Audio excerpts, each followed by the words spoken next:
Welcome to GoodWe training series. Today we will take you through the Lynx Home F series battery connection. Part 1. Installation of Lynx Home F battery. Make sure battery breaker is turned off before making any further process. Take the battery module and the base out. Put the base cling to the floor and the wall. The arrow needs to point outward. Install the locking bracket at the two sides of base. Mark the drilling positions, then move the base. Drill a hole in the floor, diameter 10 mm and depth 80 mm. Screw the expansion bolts to fix the base. Screw the expansion bolts on both sides. Place the battery module on the base. Install the second to fourth battery modules from bottom to top. Please note the arrow on each battery module need to point outwards.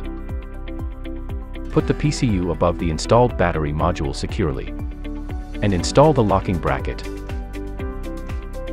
Mark the drilling hole using a marker, then remove the PCU or locking bracket.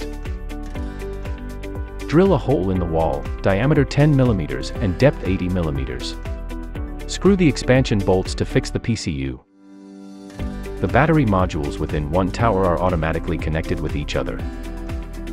Part 2. Connection between Lynx Home F battery and ET inverter. Strip off the wire. Crimp the PE cable. Connect the PE cable to the battery according to local safety requirements. Make power cable connectors for the inverter side. Please use the right battery plugs in the accessory box of ET inverter.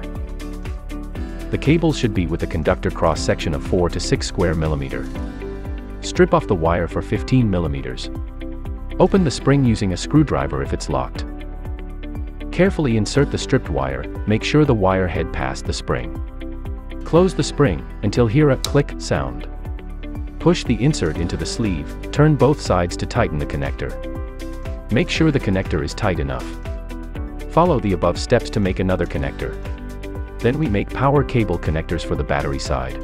Strip off the wire for 33 mm. Then put the connector nut through the cable.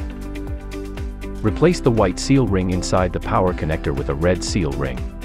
Fold conductor in half and put it into the copper tube. Then crimp the power cable. Tighten the nut. When the connectors of power cable have been made, follow the above steps to make another connector, too. Then connect the connectors to battery terminals of inverter. And plug it in. And then we connect the other side to the battery power connector on the PCU box. You can use any one of the two power ports of positive-negative port. The reserved one should be protected using a cover.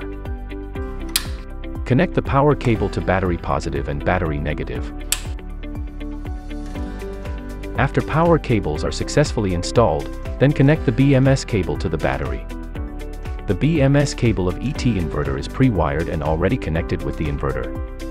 Thread the cable to the waterproof module. Plug it into the COM port of the battery PCU box, in this place. And tighten the nut. The two communication ports are the same. You can connect the cable to any one of the two communication ports. Remember to connect the terminal resistor to the other port. When the connection between the battery and inverter is done, install the protection cover. When the battery to inverter cable connection is done, turn on the breaker to power on system. That's all for the Lynx Home F series battery connection. Thank you for watching. For more installation and configuration videos of GoodWe training series, please visit our GoodWe community and stay tuned to our official account.